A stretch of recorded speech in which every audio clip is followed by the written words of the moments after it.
একটা বাদশাহ একটা চাষি মানুষকে জিজ্ঞাসা করছে, চাষ করছে তো জিজ্ঞাসা করছে, আচ্ছা তুমি কত টাকা ইনকাম করো? বলে হুজুর আমি 4-5 টাকা ইনকাম করি, বেশি ইনকাম করতে পারি না। বলে এই টাকাকে তুমি কি করো? বলে হুজুর আমি 1 টাকা বাকি মানে ধার নিয়েছি, ধারটা দিয়ে দেয়, আর 1 টাকা আমি জমা করি, আর 1 টাকা আমার উপরে খরচা করি, আর 1 টাকা আমি বাকি দিই। বাদশা বলছে এটা আবার কিরকম হিসাব? বাদশা বলছে এটা আবার কিরকম হিসাব? আরে হুজুর বাস্তবে এইটাই আমি করি, যে টাকা ইনকাম করি এই টাকার মধ্যে আপনাকে যে শোনালাম এই কামগুলো আমি করি। বলে এর অর্থ আমাকে বুঝাও, এর অর্থ বুঝাও। বাদশা মশাই তাহলে শুনতে চান? বলে হ্যাঁ আমি শুনতে চাই। বলে আমি গরিব মিসকিন, আমি মজদুর মানুষ, আমি আপনার চাষবাসের মধ্যে লেগে থাকি, এর মধ্যে থেকে কিছু টাকা উপার্জন করি, এর মধ্যে টাকা উপার্জন করার পরে ওই টাকাকে আমি ভাগ করে দেয়। 1 টাকা আমার উপরে খরচা করি, মানে আমি আমার স্ত্রী এদের উপরে আমার স্ত্রীর জিম্মেদারি, অর্থাৎ ওই টাকা 1 টাকা নিয়ে আমার উপরে এবং আমার স্ত্রীর উপরে খরচা করি, 1 টাকা আমি বাকি চুকাই। মানে আমার পিতা মাতা যে আমাকে ছোট থেকে লালন পালন করে মানুষ করেছিল, ওই সময় আমার বাপ মা আমাকে ধার দিয়েছে, আমাকে কাপড় কিনে দিয়েছিল, আমাকে জামা কিনে দিয়েছিল, পড়ালেখার সময় আমার পিছনে খরচা করেছিল, আমার দেখরেখ করেছিল, আমার সুস্থ হওয়ার দোয়া কামনা করেছিল। আমি যদি অসুস্থ পড়েছিলাম ডাক্তারখানা থেকে নিয়ে, আমার হাসপাতাল থেকে নিয়ে, সমস্ত জায়গা থেকে আপনার ওষুধ কিনে নিয়ে আমাকে সুস্থ করার আমার পিতা মাতার চেষ্টা করেছিল, সর্বসময় আমার খিদমত করেছিল। ওই খিদমত, ওই বাকি, ওই আপনার টাকা যে আমার উপরে ব্যয় করেছিল, খরচা করেছিল, ওইটা আমার বাপ মা আমাকে বাকি দিয়েছে। তাই আমার বাপ মার উপরে আমি 1 টাকা খরচা করি। বলে আর কি করো? বলে হুজুর গো আমি 1 টাকা বাকি দেই। বলে এই বাকির অর্থ কি?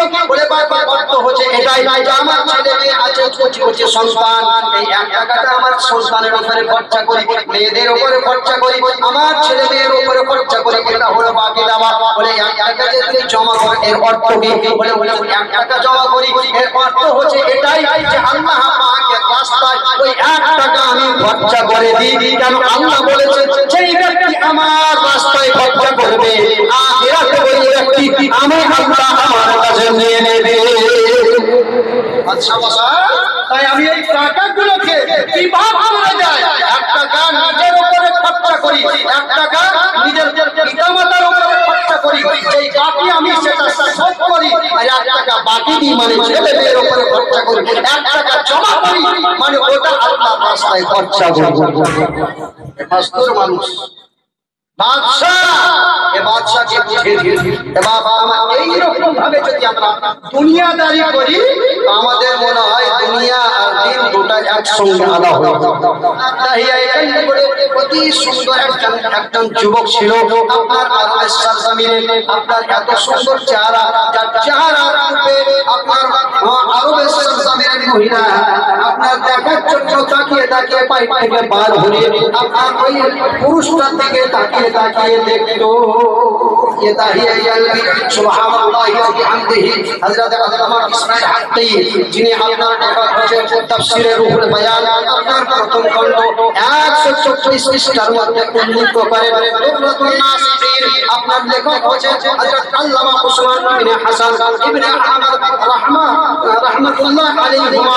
সুবহানাল্লাহি ওয়া বিহামদিহি রুহুল নাসির 142 পৃষ্ঠার মধ্যে এই হাদিসে পাক উল্লেখ করেন। হযরত আবু বকর সিদ্দিক রাদিয়াল্লাহু তাআলা আনহু বর্ণনা করেন সুবহানাল্লাহি ওয়া বিহামদিহি ইন্না দাকারাল কলবি কানা কাফিরান মিনাল আরাবি কানা রাসূলুল্লাহ সাল্লাল্লাহু তাআলা আলাইহি ওয়াসাল্লাম ইউহিব্বু ইসলামাহু।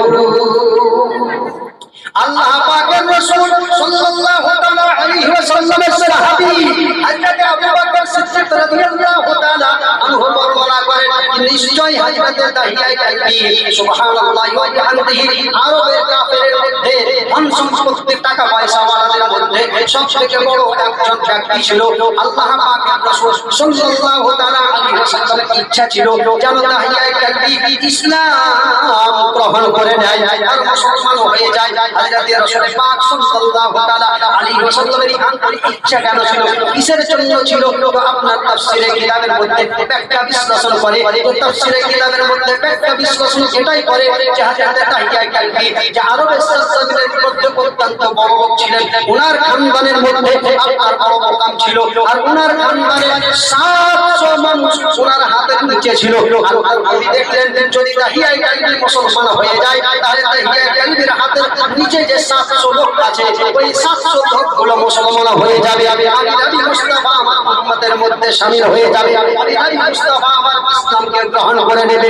ওই সময় আল্লাহ পাকের রাসূল কি করলেন? সুবহানাল্লাহি ওয়া বিহামদিহি কানা রাসূলুল্লাহ সাল্লাল্লাহু তাআলা আলাইহি ওয়াসাল্লাম ইয়াদউ লাহু সুবহানাল্লাহি ওয়া বিহামদিহি আল্লাহ পাকের রাসূল হযরত দাহিয়ায়ে কালবির জন্য রাসূলের পাক সাল্লাল্লাহু তাআলা আলাইহি ওয়াসাল্লাম ইতিহাদ পালন করে দাহিয়ায়ে কালবির জন্য দোয়া করলেন ওয়া ইয়াকুল আল্লাহুম্মা রযুক আল ইসলাম বিদাহিয়ায়ে কালবি।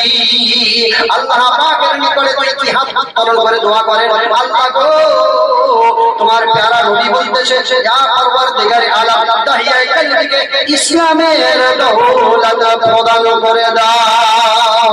আল্লাহ পাকের নবী ইতিহাদ পালন করে এই আবেদন করতেছিলেন আর এমন অবস্থায় আল্লাহ পাক নবীকে কত ভালোবাসেন।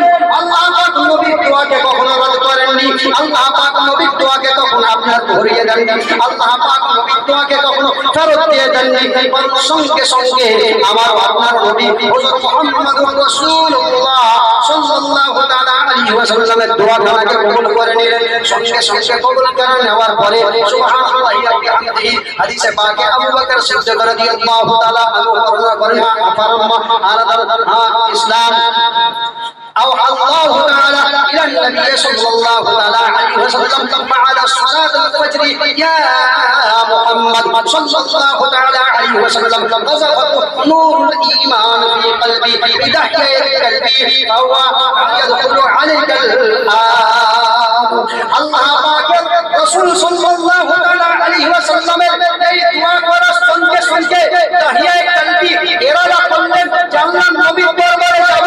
ওই সময় আল্লাহ তাআলা ইলা নবী সাল্লাল্লাহু আলাইহি ওয়াসাল্লাম বাদা সালাত ফজর ইয়া মুহাম্মদ সাল্লাল্লাহু আলাইহি ওয়াসাল্লাম ওই সময় রব্বুল আলামিন রব্বে কায়নাত আপনার সুবহানাল্লাহি ওয়া বিহামদিহি ওহি অবতীর্ণ করলেন।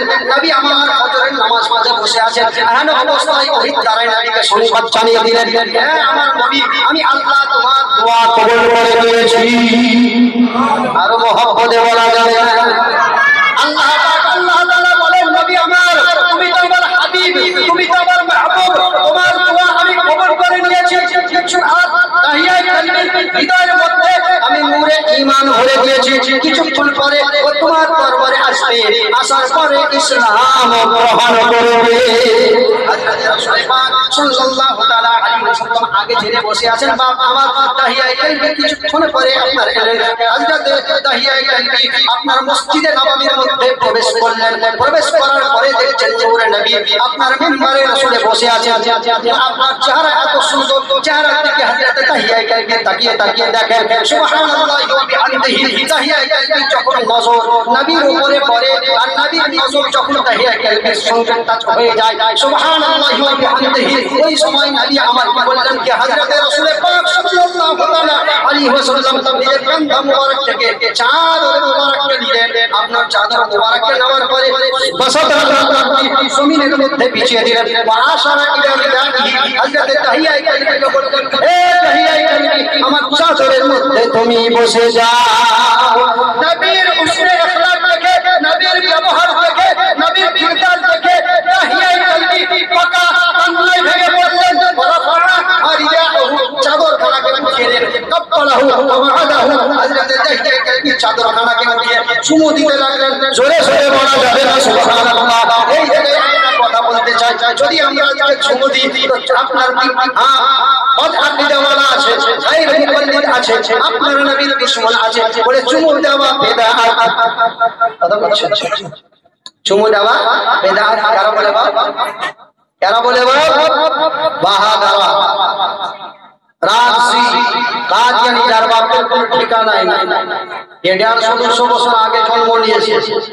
আর দাহিয়া জায়গা কোন সময়ে জোরে সোরে বলেন নবী জাহিরি যুগে সাহাবীরা শুনছেন চাচাকে, আর আমি শুনছি তো বলে বেদাত।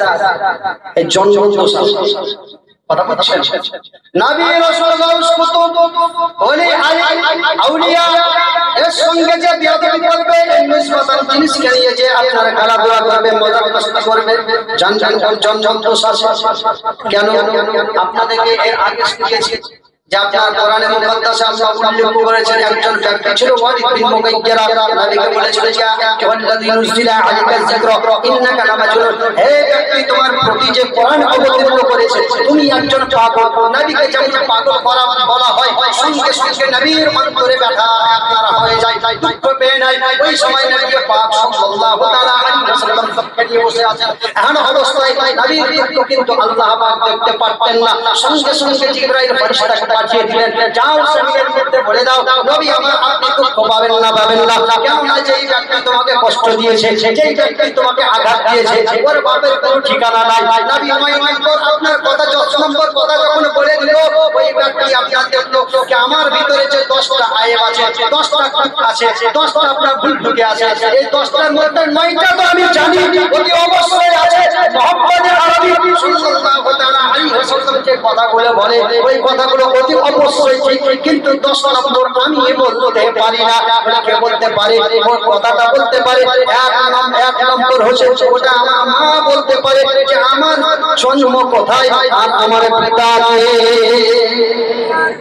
অনেক এই ব্যক্তি আপনার সঙ্গে সঙ্গে বাড়ি যায়, বাড়ি যাওয়ার পরে মাকে ঠিক করে ফেলে, তালোয়ার নিয়ম থেকে পার করে কটনে লাগিয়ে দেয়, বলে মা সত্য কথা বলবে, আমি যেই বাড়িতে লালতি পালিত হয়ে মানুষ হয়েছি এই লোকটাকে আমার পিতা না অন্য কেউ পিতা আছে, যদি মিথ্যা কথা বলো আজকে তোমার কটনকে আমি দুখণ্ডিত করে দেব। বলে বেটা তুমি আমার সন্তান হয়েও যখন আপনার কটনে আমার ছবি লাগিয়েছো, তো এখানে বুঝতে পারবো না তোমার আসল বলে বেটা তুমি আমার সন্তান হওয়ার সত্ত্বে আমি মা আর আমার কটনে তুমি ছুরি লাগিয়ে দিয়েছো, তো তোমার ছুরি লাগাতেও বুঝতে পারো না, তো তোমার ভুলটা কি হয়েছে? বলে মা সত্য কথা বলো, আমি অত কাঁচা কথা জানি না। বলে বেটা শুনবে তাহলে? বলে বলে তোমার এই যেই বাড়িতে আমার বিবাহ হয়েছে এই বাড়ির যে ব্যক্তি আছে ওই ব্যক্তির মধ্যে আপনার সন্তান দেওয়ার ক্ষমতা ছিল না। ডাক্তার বলেছে সন্তান দিতে পারে না, আপনার হাকিমরা বলেছে সন্তান দিতে পারে না, এমবিবিএস ডাক্তার সমস্ত কাছে চেক আপ করে নিয়ে আলো, কেউ বলছে সন্তান হবে না। না পুরুষ না পুরুষের এর মধ্যে ক্ষমতা নাই, তাদের আমি এই কাজটিকে এই আপনার ধন সম্পত্তিকে রক্ষা কেমন করে করি, এই জায়গাটাকে কেমন করে আপনার হানিয়ে থাকি, ওই নিয়ে থাকার জন্য ধন সম্পত্তিকে রক্ষা করার জন্য, বাড়িগুলোকে রক্ষা করার জন্য আমার বাড়িতে একটা রাখাল পোষা আছে, ওই রাখালের সঙ্গে আমার কোনো বলকাম হয়, ওই বলকাম হওয়ার কারণে ওই রাখালের সঙ্গে মা হচ্ছে করবি। কথা বলছে কথা বলছে আল্লাহ তাআলা এর আগে প্রকাশ্য করলেন না, নবীর সঙ্গে যেমন বেয়াদবি করলো আল্লাহ প্রকাশ্য করে দিলেন। শুভে আপনি ইসলাম মেরে দিলেন। 12 নম্বর 29 সূরা কলম পড়ে দিলেন। ইনশাআল্লাহ রহমান যে পড়ি মারার মধ্যে তাফসীরের মধ্যে ওয়ালিদ বিন মুগাইয়্যিরা নাম কি বললাম, নোট করে নাম কি? ওয়ালিদ বিন মুগাইয়্যিরা। এই ব্যক্তি আপনার হচ্ছে জারুদ, আর এই ব্যক্তি নবীর সঙ্গে সর্বপ্রথম বেয়াদবি করেছিল, যার কারণে এখান থেকে পাওয়া যায় নবী গাউস কুতুব ওলি আউলিয়া সঙ্গে যে বেয়াদবি করে ওর বাপের ঠিক না। কথা বুঝছে? ওর বাপের ঠিক না। আমরা চুমু দিব বেদাত, বেদাত মানে কি হারাম? খুবই হারাম আছে। কথা বলছেন ওই হারাম আছে বলে তো হারামে কথা বলাচ্ছে। আরে সাহাবী আর রাসূল নবীর সামনে করছে তো নবী মানা করেন না। আরে এই ব্যক্তি আপন পয়দা হয়ে বলছে কি তারা দরবারে হাজির হলে দরবারে হাজির হওয়ার পরে বাবা কান্নায় ভেঙে পড়লেন, চাদর খানাকে উঠালেন, চাদর খানাকে নিয়ে চুমো দিলেন। সুবহানাল্লাহি ওয়া বিহামদিহি চুমো দেওয়ার পরে আল্লাহ পাকের নবী আপনার সম্মুখে হয়ে ওই ব্যক্তি আপনার তাহিয়ায়ে কালবি ওই চাদর খানাকে নিয়ে চোখে লাগালেন, চাদর খানাকে নিয়ে মাথার উপরে রাখার পরে আল্লাহর নবীকে বলেন, ইয়া রাসূলুল্লাহ ইয়া হাবিবাল্লাহ, আল্লাহর নবী গো আর আমি বেধর্মী হয়ে থাকতে চাই না, আপনি আপনার ধর্মের মধ্যে আমাকে দীক্ষিত করে না, কালেমা পড়িয়ে দেন। ওই সময় নবী আমার বলছেন লা ইলাহা লা ইলাহা লা ইলাহা ইল্লাল্লাহ লা ইলাহা ইল্লাল্লাহ লা ইলাহা ইল্লাল্লাহ মুহাম্মাদুর রাসূলুল্লাহ সাল্লাল্লাহু তাআলা আলাইহি ওয়াসাল্লাম। বাপজিরা আমার কান্না করে তাহিয়ায়ে কালবি মুসলমান হয়ে গেলেন। মুসলমান হয়ে যাওয়ার পরে আবার আপনি কান্নায় ভেঙে পড়লেন। নবী ওই সময় জিজ্ঞাসা করেন, ও তাহিয়ায়ে কালবি তুমি তো এবার ইসলামের মধ্যে দীক্ষিত হয়ে গেছো, তুমি তো মুমিন হয়ে গেছো, তোমার মর্তবা তো সাহাবীর মধ্যে হয়ে গেল, তুমি আমার সাহাবী, তোমার একদিন তোমার উচ্চতম মকাম হবে। কেন কেন কেন এই জন্য যে তুমি আমার সাহাবী, তুমি আমার কালেমা পড়ে আমার দ্বীনের মধ্যে দীক্ষিত হয়ে গেলে, আমি নবী আমার বাইত তুমি গ্রহণ করে নিলে, আমি নবী আমার কালেমা তুমি পড়ে নিলে, ইসলামের মধ্যে দীক্ষিত হওয়ার পরে আর কিসের জন্য কান্না করো? ওই সময় নবীকে বলেন, ইয়া রাসূলুল্লাহ ইয়া হাবিবাল্লাহ, আল্লাহর নবী গো ইন্নী ইরতাকাবতু হাযানুল কাবাইরা, ইয়া রাসূলুল্লাহ ইয়া হাবিবাল্লাহ, জাহিলি যুগে যখন ছিলাম ওই সময় আপনার কি এক কাম করেছিলাম। বলে কি কাম করেছিলাম? বলে আমি বড় বড় গুনাহ করেছি। আমি কি ওই বড় বড় গুনাহ করার কারণে আপনি আল্লাহর কাছে জিজ্ঞাসা করেন, আমাকে বড় ভয় লাগে আল্লাহ পাকের, আপনি আল্লাহকে জিজ্ঞাসা করেন, হ্যাঁ ইন আমারানি, যদি আল্লাহ পাক হুকুম দেন উক্তালা উক্তালা নাফসি, আল্লাহ পাক আল্লাহ তাআলা বলেন কি নফসের বদল নফস দাও, উক্তালাহা, আমি আল্লাহ পাকের হুকুমে নিজের জান খানা দিয়ে দেব। ইয়া রাসূলুল্লাহ, আমি এক জামানাতে এমন কাম করেছি, বড় গুনাহ করে ফেলেছি, ওই কাম করার কারণে যদি আল্লাহ কিয়ামতের কোটে হাসরের প্রান্তরে আমার মতো তাহিয়ায়ে কালবিকে জিজ্ঞাসা করে, হয়তো আমি ওই সময় জবাব দিতে পারবো না। তাই আপনার এই যুগে কাফারা দেওয়ার জন্য নিজের জানখানা যদি দিতে হয়, ইয়া রাসূলুল্লাহ ইয়া হাবিবাল্লাহ, আল্লাহর নবী গো নিজের জানখানাকে বিসর্জন করে দেব। আল্লাহর নবী ইয়া রাসূলুল্লাহ, আপনি একটু আল্লাহ পাকের কাছে আবেদন করে দেন। আল্লাহ পাকের নবী ওই সময় জিজ্ঞাসা করেন, হে আমার প্যারা সাহাবী তাহিয়ায়ে কালবি, তুমি আমি কি গুনাহ করেছো বলো বলো, এমন কি গুনাহ করেছো বলো বলো। ওই সময় তাহিয়ায়ে কালবি বলছেন, ইয়া রাসূলুল্লাহ ইয়া হাবিবাল্লাহ, আল্লাহর নবী গো সামিরা মিন বানাতি ইয়াদি, ইয়া রাসূলুল্লাহ ইয়া হাবিবাল্লাহ, জাহিল যুগে যখন ছিলাম এই হস্তেরা এক নয় দুই নয় তিন নয় চার নয় 10 নয় 20 নয় 20 নয় 30 নয় 70 জন মেয়েকে আমি হত্যা করেছি। ইয়া রাসূলুল্লাহ ইয়া হাবিবাল্লাহ, ইসলামের মধ্যে দীক্ষিত হওয়ার পরে আজকে আমার মনের মধ্যে সেই গুনাহগুলো অনুভব হয়ে যায়। ইয়া রাসূলুল্লাহ, আপনি একটু আল্লাহর কাছে আবেদন করে দেন। আল্লাহ যদি বলে ওই আমি মহিলাদেরকে যে কতল করেছিলাম, ওই সন্তানদেরকে কতল করেছিলাম, যে ওই সন্তানদেরকে কতল করার বিনিময়ে আজকে যদি আল্লাহ পাক আল্লাহ তাআলা বলে কি তোমাকে জানের মতো জান দিতে হবে, আমি নিজের জানখানা দিয়ে দেব। আপনারা হয়তো শুনেছেন এক জামানা এমন ছিল যে মা এবং বোনেদের কোনো ইজ্জত ছিল না, মা বোনেদের কোনো সম্মান ছিল না। ছোট্ট ছোট্ট আপনার যাদের বাড়িতে আপনার মেয়ে জন্ম নিত, আপনার শ্বশুর হবে না বলে ওই মেয়েদেরকে নিয়ে শিক্ষা কবর দিয়ে দিত। এটা কখন ছিল? নবীর আসার আগে ছিল কিনা? এই ছিল কিনা?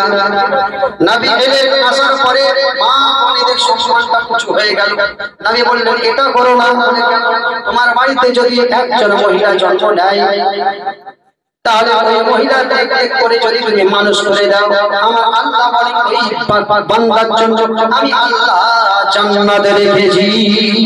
সাহাবী জিজ্ঞাসা করেন, ইয়া রাসূলুল্লাহ, যার বাড়ির মধ্যে দুইটি মেয়ে, নবী বলেন যার বাড়ির মধ্যে দুইটি মেয়ে, আমি নবী বলছি যদি ওই সমস্ত মেয়েদেরকে ভালোভাবে এক এক করে মানুষ করে পড়িয়ে রেখে বিয়ে বিবাহ দিয়ে দেয়, আমি নবী বলছি আল্লাহ পাক তার জন্য দুইটা জান্নাতে রেখেছে। ওই জামানায় একজন ব্যক্তি খাড়া হয়ে গেল, বলে ইয়া রাসূলুল্লাহ, যা তিনটি মেয়ে, বলে তার জন্য তিনটি জান্নাত। ওই সময় আরেকজন খাড়া হয়ে গেল, বলে ইয়া রাসূলুল্লাহ, যার পাঁচটি মেয়ে, বলে তার পাঁচটা জান্নাত।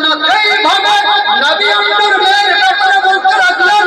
ওই সময় মা আয়েশা সিদ্দিকা রাদিয়াল্লাহু তাআলা আনহা করে খাড়া হয়ে গেল, বলে ইয়া রাসূলুল্লাহ, যার সম্মানী নাই তার কি হবে? বলে আয়েশা, যার কেউ নাই আমি নবী ওর জন্য আমি আছি। হে মুসলমানেরা, এই জায়গা থেকে মা এবং বোন এবং ছোট ছোট আপনার মেয়েদের সম্মানটা নবী উঁচু করে দিলেন। আর ওই জায়গা থেকে আপনার মুমিন হতে লাগলো, আর ছোট ছোট আপনার মেয়েদেরকে লালতি পালতি করে মানুষ করতে লাগলো। ওই যুগ থেকে আর কখনো ছোট ছোট মেয়েদেরকে জিন্দা কবরে পোতা হতো না।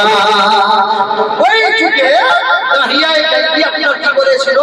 এক নয়, দুই নয়, ৭০টা মহিলাকে, ৭০টা মেয়েকে নিজের হস্তের দ্বারাই জিন্দা কবরে পুঁতেছিল। তাই ওই কথাগুলো যখন মনে পড়ে গেল, ওনার কথাগুলো মনে পড়ে গেল, নবীকে বলতে লাগলো, قتلت 70 بنات بيده يا رسول الله يا حبيب الله আল্লাহর নবী গো, আমি এক নাই, দুই নাই, 10 নাই, 20 নাই, 30 নাই, 40 নাই, 70 জন আপনার ছোট ছোট আপনার মেয়েদেরকে আমি এই হস্তে দ্বারা কতল করেছি। ইয়া রাসূলুল্লাহ, আল্লাহকে জিজ্ঞাসা করুন, ওই কতল করার জন্য যদি জানের বদল জান কাফারা দিতে হয়, দাহিয়ায়ে কালবি তুলো নফসি, আমি দাহিয়ায়ে কালবি আমি নিজের জান খানাকে বিসর্জন করে দেব। হযরতে কিরামি রাসূল পাক সাল্লাল্লাহু তাআলা আলাইহি ওয়াসাল্লাম আমার এই কথাগুলো শোনার পরে সুবহানাল্লাহি ওয়া বিহামদিহি পরেশান হয়ে গেলেন, হায়রান হয়ে গেলেন। ওই সময় আল্লাহ পাক আল্লাহ তাআলা থেকে ফানাজারা জিবরাইল আলাইহিস সালাম ক্বালা ইয়া রাসূলুল্লাহ সাল্লাল্লাহু তাআলা আলাইহি ওয়াসাল্লাম কুল লিদাহিয়াতিল কালবি, আল্লাহ পাক রাসূল সাল্লাল্লাহু তাআলা আলাইহি ওয়াসাল্লামের নিকটে আল্লাহর হুকুমে জিবরাইল ফেরেশতা অবতীর্ণ হয়ে বলছেন, ইয়া রাসূলুল্লাহ ইয়া হাবিবাল্লাহ, আল্লাহর নবী গো, আপনি দাহিয়ায়ে কালবিকে বলে দেন, আপনি দাহিয়ায়ে কালবিকে বলে দেন যে তুমি ঘাবড়াবে না, ঘাবড়াবে না, তুমি চিন্তা করবে না, করবে না। কেন না একবার যে কলমা পড়ে নিয়েছে, আল্লাহ পাক আল্লাহ তাআলা বলেন কলমা পড়ার কারণে আর ইসলামের মধ্যে দীক্ষিত হওয়ার কারণে আমি আল্লাহ আমার ইজ্জত এবং জালালির কসম করে বলি, আমি আল্লাহ দাহিয়ায়ে কালবির পিছে কার 60 বছর কার গুনাহকে আমি আল্লাহ ক্ষমা করে দিলাম। হযরত রাসূল পাক সাল্লাল্লাহু তাআলা আলাইহি ওয়াসাল্লাম এই কথা শুনে আপনার সুবহানাল্লাহি ওয়া বিহামদিহি বাকা রাসূল পাক সাল্লাল্লাহু তাআলা আলাইহি ওয়াসাল্লাম কান্নায় ভেঙে পড়লেন। তার সঙ্গে সঙ্গে ওয়াফাদার আপনার সাহাবী যিনারা ছিলেন ওনারাও কান্নায় ভেঙে পড়লেন। নবীর কান্না দেখে সুবহানাল্লাহি ওয়া বিহামদিহি সাহাবায়ে کرام কান্না শুরু করলেন, আপনার দাহিয়ায়ে কালবি কান্না ভেঙে পড়লেন। রাসূল পাক সাল্লাল্লাহু তাআলা আলাইহি ওয়াসাল্লাম ওই সময় বলতে লাগলেন, قال النبي সাল্লাল্লাহু তাআলা আলাইহি ওয়াসাল্লাম, নবী পাক সাল্লাল্লাহু তাআলা আলাইহি ওয়াসাল্লাম বলতে লাগলেন, রব্বুল আলামিন তুমি দাহিয়ায়ে কালবির 70টা মেয়েকে আপনার হস্তে দ্বারাই কতল করার মতো এত বড় গুনাহকে আপনি যদি ক্ষমা করতে পারো, একবার কলমা পড়ার কারণে আমার উম্মতিরা এই কালমায়ে তাইয়্যিব একটু বেশি বেশি করে সবসময় করতে থাকে, তাহলে আমার ওই গুনাহগার উম্মতিদের সগীরা গুনাহ কেন তুমি ক্ষমা করবে না? অতি অবশ্যই তুমি রব্বে কায়নাত আমার ওই উম্মতিদের গুনাহকে তুমি ক্ষমা করবে।